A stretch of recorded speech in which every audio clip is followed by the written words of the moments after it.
My name is Bryce Kenny. I have become obsessed with understanding what gets people stuck in life and then helping them find their next gear. All right? So that's exactly what we're going to touch on today. But by show of hands, has anybody been to a Monster Jam event?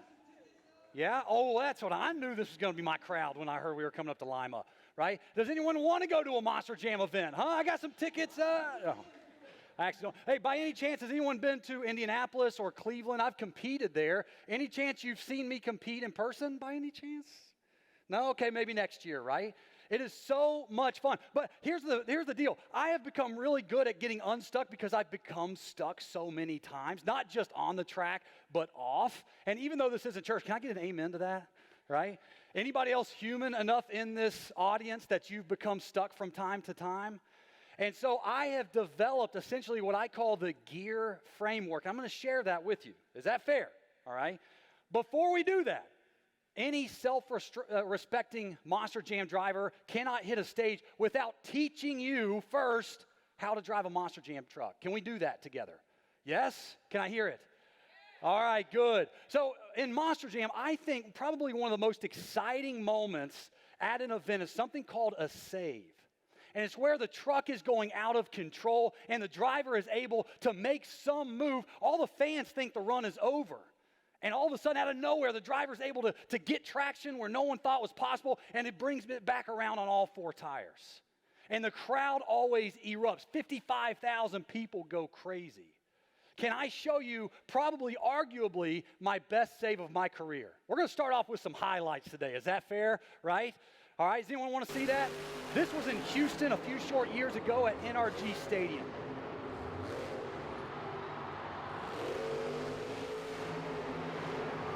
Yeah, not bad, right? You can do that. Okay, but we got to break this down for just a second because sometimes in Monster Jam, I like to say you're lucky and sometimes you're good. The best Monster Jam moments, honestly, are when you're both. So here's what happened. I knew coming off of this jump that it was going to be a little bit crooked on the landing. And if you notice the back right tire, there's a big puff of dirt that comes flying off of that tire. It's because I knew it was going to be a rough landing, maybe the potential to roll me over. And so I throttled out of the truck because I wanted to launch the truck off of that pod because momentum is your friend. All right? Momentum is your friend. So that throttle pedal was my friend right there because I wanted to try to gain speed. Unfortunately, it didn't work, right? And at this point, I knew I was going for a ride.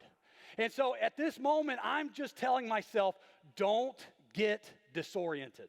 That's my whole goal.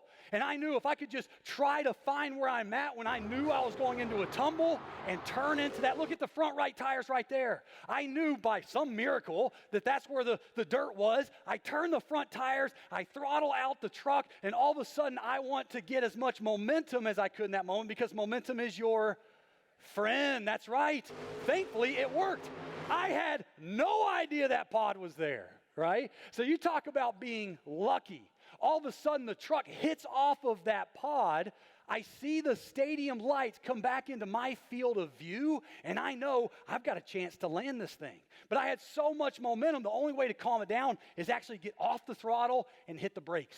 Those tires are massive, and that's the only chance I would have to get that thing to keep rotating and land. Let's watch it one more time in full speed.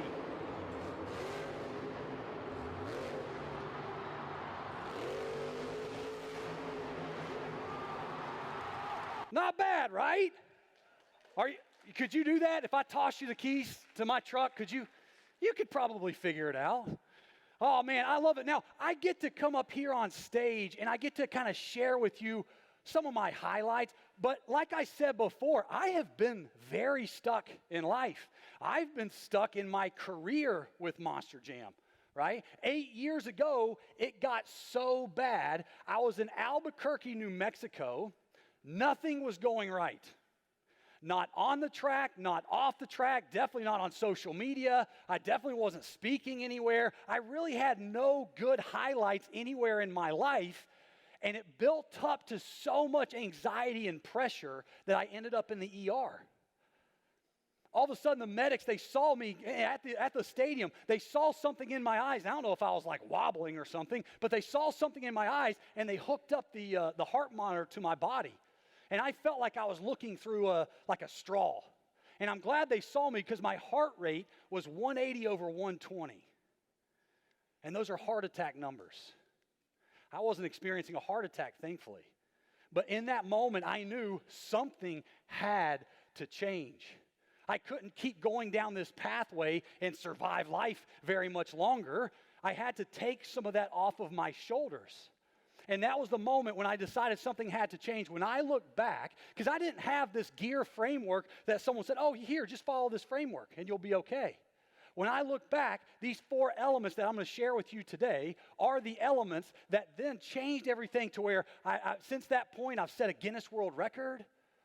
Right? I travel the world getting to compete in Monster Jam, winning championships and trophies and all the accolades, seeing my name up in lights in stadiums full of 60,000 people, right? I get to speak all across North America, and I even published a book last year. And when I look back, these 4 key elements are what changed everything and finally got me unstuck. All right? Are you ready for them? Yes. Okay, G.E.A.R. The first is to grow. Oh, wow, real profound, right? All right, hang with me for just a second. I know you're like, this is what we're here for, Bryce. We're learning how to grow. But I learned how to apply personal growth to get me unstuck in life. And I actually learned it when I learned how to do backflips in the truck. Anybody ever seen a Monster Jam backflip in person? Anyone of my Monster Jam fans? Yeah, isn't it so much fun? Yeah, it boggles the mind. Now, this is just a few short years ago, and that right there is routine for me. That's just another day at the office. But it's cool to see that from the outside of the truck. But I know I heard somebody over here real quiet. They said, but what's it look like from inside the truck? Right? Yeah, I think that was you. I don't know. Let me show you. This is what it looks like from the driver's side.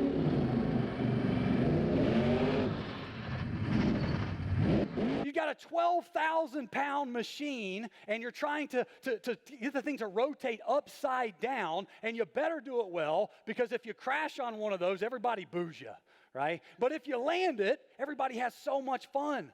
But I had to learn how to do this. And so let me teach you how to do it. When you turn this corner right there, you've got to look at that backflip obstacle and pick out a spot as small as a quarter. That's going to be your focal point. You're not going to deviate from that focal point all the way in as you approach. And as soon as the front tires hit that backflip obstacle, you're going to give it all the throttle it's got. So when it rotates upside down, you're ready. Now you're looking for the dirt to come back into your field of view. When that happens, you lift your foot off the gas and you hit the brake pedal. Those tires weigh 600 pounds each. Multiply that by 4. When you stop that mass from rotating, it slows that rotation down, and hopefully you land it on all 4 tires. If you're, I say if you're fortunate enough. I've crashed plenty myself. Right? All right, so now you're ready. Let's see if you can do it in real speed.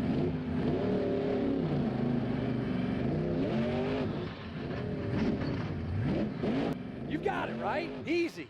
Easy? Anybody? You've got it.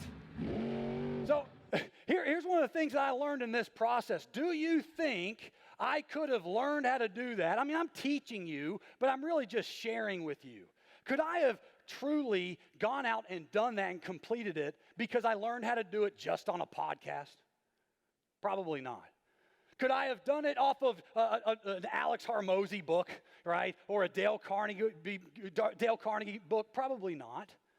I had to I looked around the driver profile, because when Monster Jam said, hey, you're going to start doing backflips for us, I looked around the driver profile and all the guys in the locker room, and I looked for the guy that was the best at them, right? I didn't want the one that crashes all the time. I grabbed Scott Buteau, and I pulled him by the shirt, and we went out onto the track. And I stood in front of that backflip obstacle, and I said, Scott, you land these 99% of the time. How do I do it? And guess what he told me? He said, Bryce, look, you can do this. I've seen you drive. You're going to be fine. When you turn that corner, you want to find a focal point. Watch it all the way in. When the front tires hit that obstacle, you want to give it all the throttle it's got. Fully commit to it. And when you see the dirt come back into your field of view, get off the throttle and stab that brake pedal, and you just hope that you land it. Right? And I needed that moment. Here's what's gone on since the pandemic, because that is what a real mentorship situation looks like. Since the pandemic, it's the thing I've seen that we've given up on the most, are finding really great mentors. We've got to recommit to this because, yes, personal growth, we need all the podcasts we can get. We need the great books. But I need somebody that could see the future with me in it. And that is the simplest definition you will ever get for a mentor. Is he somebody that mentored me on my family or how to be a great father? No. And he's a great dad, don't worry. But I needed somebody I could grab by the shirt and look out there and say, okay, do I hit it when I hit this part of the ramp? Okay, you're saying right when the front tires hit the metal part of that obstacle, that's where you fully commit. I said, yes, that's it. That's the power of stuff like this. That's a Jessica Phillips in your life if you choose it, a Now Marketing Group. That's what you have access to, are people that you can grab by the shirt, metaphorically speaking, and get that strategy and get that help so that we can all grow. Now, the point of this story, honestly, it's to highlight one thing. It's not to highlight myself. It's to highlight Scott Buteau. Scott had to have something to give me. So when I started getting unstuck, one of the things, the mental shift that I started to make is, here I'm getting fans and opportunities to go and give and interact with an audience and people all over the world. I better have something that I possess to give to them, right?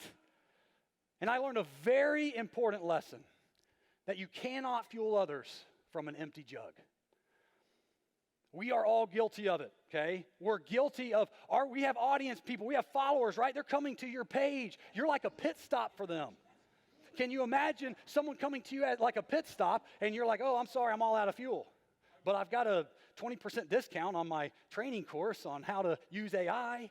That's good information. That's good stuff. But they're coming to you for something. Are you going to have enough fuel in the jug to give to them? And so I radically refreshed my commitment and recommitted to being so passionate about doing everything I can to fill myself up. So when people come to me for a pit stop, like I did for Scott Buteau that day, right? I've got something to give them, right? So what does G stand for? Grow, that's right. Okay, we're moving on. E. E is experiment. Experiment. Okay, I've shown you highlights. Can I show you a low light? Yes? Who's tired of me bragging about myself? Yeah? All right, let me show you how my actual first backflip went. All right, what I've shown you so far was not the first. This was in Minneapolis. I was so pumped. I got all the information from Scott, and this is how it went.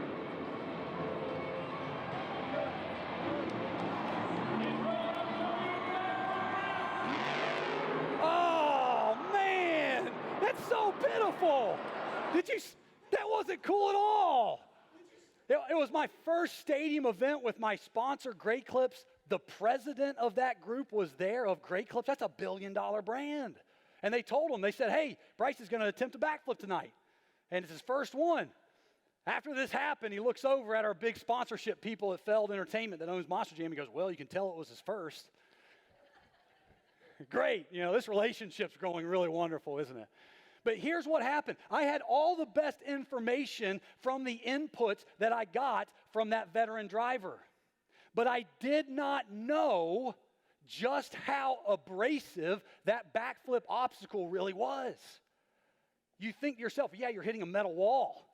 I don't know, that didn't go through my mind. I thought the shocks and the big giant tires, I didn't expect it to be as rough as it was.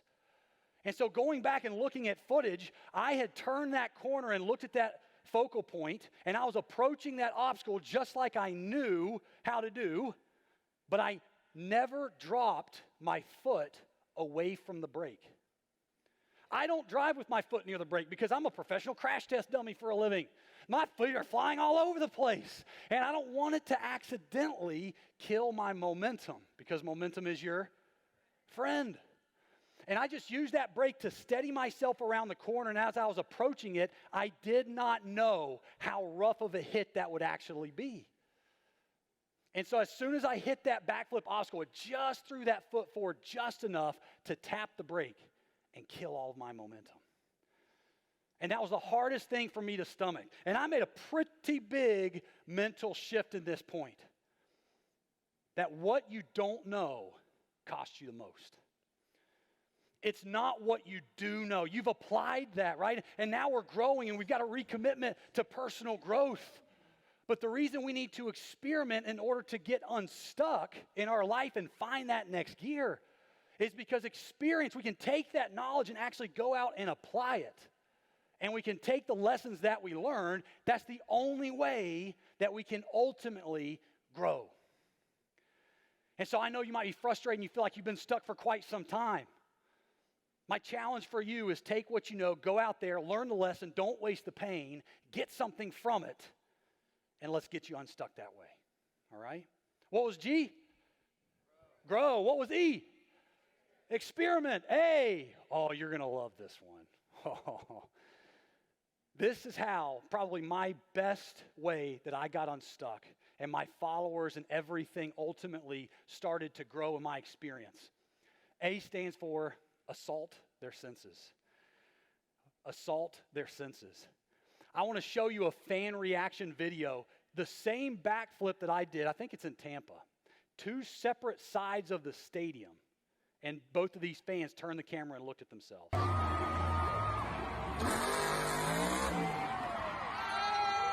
Look at that, kid. That's awesome. Complete opposite side, same backflip.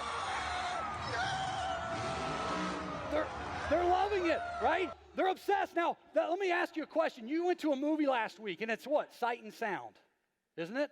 That's about it, okay? When you come to a Monster Jam event, this is why I love Monster Jam and really motorsports overall. It's because you get all 5 of your senses absolutely obliterated.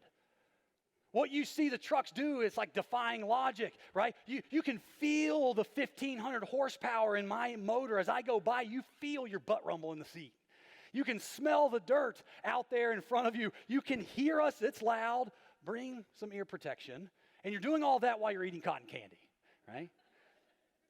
We have got to understand what builds the deepest memories for people. You want to know why when I was showing you those backflip videos back in the experiment section? It's because the very first video was just what? A quick video of a backflip. It was just sight. It wasn't until I moved on to putting you in my truck, turning the sound on, and then you watched what it looked like. I hit all 3 of your senses. I was trying to convince Jessica to let me pipe in exhaust fumes to get your nose tickled. But we did it after lunch, and now I'm going to count that because you guys all have baked potatoes in your stomachs. I was kidding about the exhaust fumes, by the way. But we want to hit as many senses as we can. And so my challenge for all of you is your next post, your next piece of content.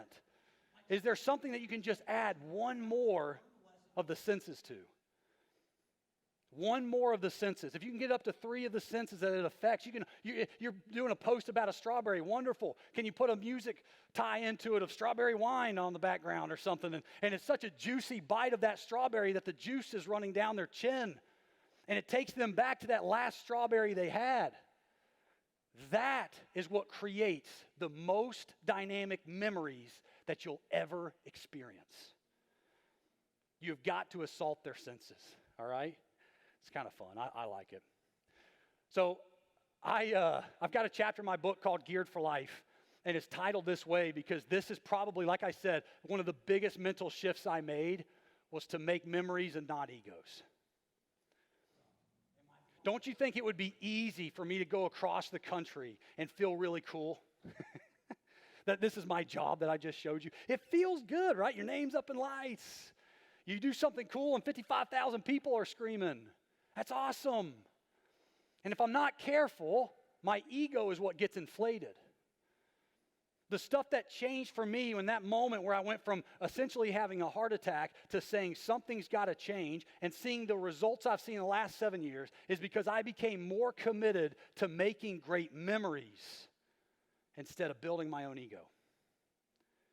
And when we do that, things change, not just mentally, but right there in our circles. Shameless speaker plug, book plug here. There you go. I get one. Doesn't every self-respecting speaker get a book and they got to plug it to you? Hey, who's just trying? Yeah, where else? Oh, come on. Hey, you want a book?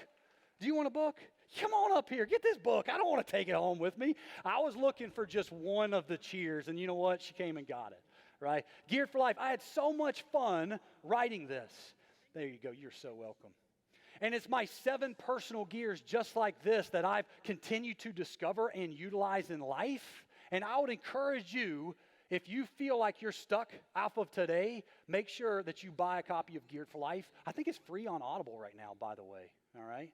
Just for a nice little plug there. All right, so what does A stand for? Let's go. All right, lastly, as we wrap up, is R. Now, even though I probably used assaulting their senses the most when it comes to building my brand and going out there and interacting with the public, this is probably my number one life hack. This is probably my number one life hack.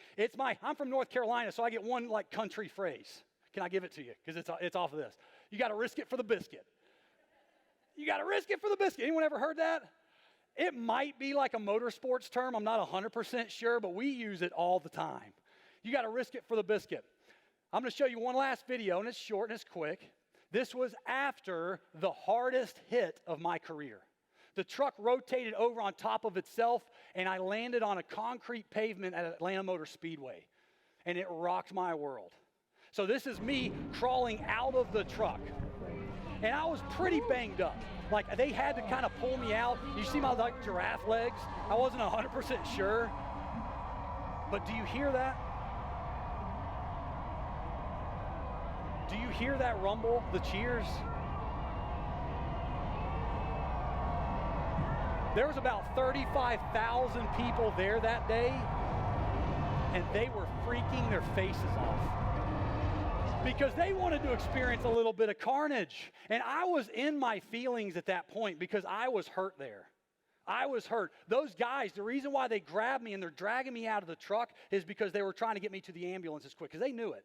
You take a cage hit to pavement, there's no suspension on that side of the truck, in case anyone's curious.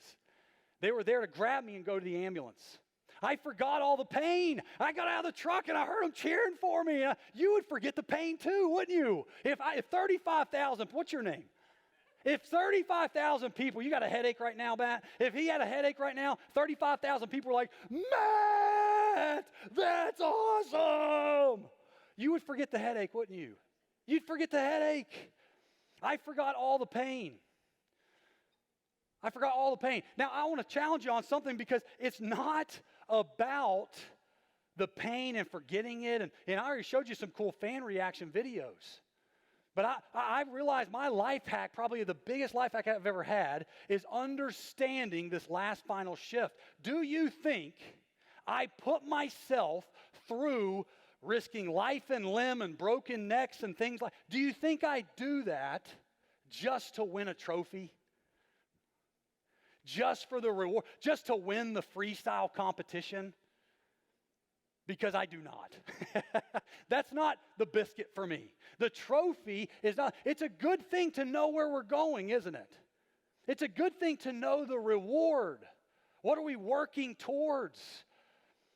But culturally, we've got teams that all sit around the table and the leader only talks about what the team gets if they win. I want to challenge you today because my biggest life hack is that I probably better and more so than any other driver in the industry of motorsports, I understand what's at stake. I do not push myself. I do not do a daily grind. I don't work for our sponsors as hard as I do and tirelessly. I don't do these in preparing talks for audiences. I didn't go through what it went through to write a book and ultimately go and set Guinness World. I don't do that for the trophy. I do it because I understand what is at stake. What happens if I don't do it? When I got out of that truck, I took my helmet off and I looked over at those fans and they were all going crazy. I didn't see and feel cool about myself. I saw the one kid, the one family that probably had been stuck in life for the last 10 or 15 years. And if I didn't risk everything and have that wow moment and that cool moment, what if they stayed stuck? What if that was the only thing they needed to experience to finally get unstuck and start believing that they can do crazy stuff too in life? That's what drives me. And when I go out there and roll the dice in a Monster Jam truck, I am thinking about that one person. And so this is the mental shift I want to challenge you with. Date the trophy, but marry the stakes. I'm not telling you to forget the trophy and the rewards. I'm saying date the trophy, date the results, but you better understand what happens if you lose and you fail. That's where intrinsic motivation comes from. That's where urgency comes from. You want your team to be more urgent at the office? They don't understand enough about what happens if you don't go and win. That's my greatest life hack I could ever give you. And maybe you're sitting there and you yourself, you're like, man, I feel like I've been stuck for 15 years. And guess why I put this talk together for you? Why do we do all this? It's because I want you to finally get unstuck and start believing that you've got what it takes to be great. You don't have to have all the answers. Life's not a formula. I didn't say this was the G.E.A.R formula. I said it was the G.E.A.R framework. I can't give you all the answers, but I can tell you don't need them all. You've got to grow. You've got to experience with what you've grown through and what you come to understand. You've got to go out there and assault everyone's senses, and you got to risk it for the biscuit. And if you do that, I promise you won't stay stuck. And you'll grab life by the transmission and that shifter knob, and you'll simply click in to your next gear. And that is what you got to do. Grow, experiment, assault their senses, and risk it for the biscuit. Thank you guys so much. I want to see you guys all at Monster Jam soon. Is that a deal?